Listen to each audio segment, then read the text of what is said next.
তাফাক্কুহ ফিদ্দিন মানে হলো দ্বীনের জ্ঞান অর্জন করা।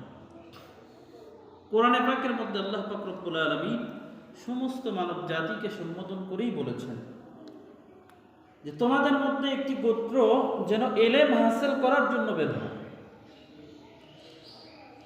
এলেম হাসিল করার প্রয়োজনীয়তা কি? দেখুন, একটি গ্রাম, এই যে আপনার একটি গ্রাম, এই গ্রামে বিভিন্ন প্রকারের লোক বসবাস করে।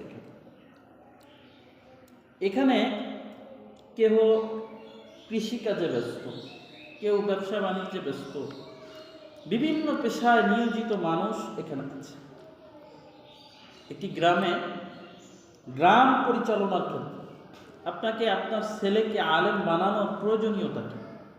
আবার প্রতিটি মানুষকে আলেম হতে হবে আল্লাহ পাক রব্বুল আলামিন এই কথাও বলেন, কিন্তু আলেম হতে হবে। যেমনিভাবে কোনো রমজানে যদি আপনার এই মসজিদে কোনো লোক ইতিকাফ না করে, তাহলে মহল্লায় বা গ্রামের প্রতিটি মানুষ গুনাহগার হবে, একজন যদি না থাকে। এটা হলো ফরজে কিফায়া, আলেম হওয়া ফরজ। এই জন্যেই রাসূল করিম সাল্লাল্লাহু আলাইহি ওয়াসাল্লাম বলেছেন, তলাবুল ইলমি ফারিজাতুন আলা কুল্লি মুসলিমিন ওয়া মুসলিমা।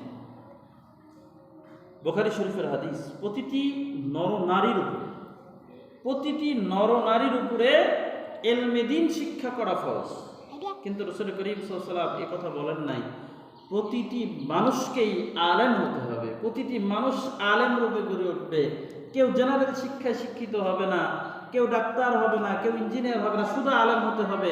এ কথা আল্লাহ এবং আল্লাহ রাব্বুল আলামিনের রাসূল কোথাও বলেন না। কেন?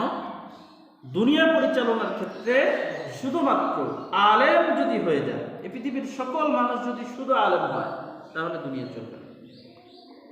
এই পৃথিবী পরিচালনার ক্ষেত্রে আল্লাহ পাক রব্বুল আলামিন পবিত্র কোরআনের মধ্যে প্রতিটা ক্ষেত্রকে একটি মানব জীবন সুন্দর সুগঠিতভাবে পরিচালনার ক্ষেত্রে কোরআনের উপরে কোনো উপমা হতে পারে না।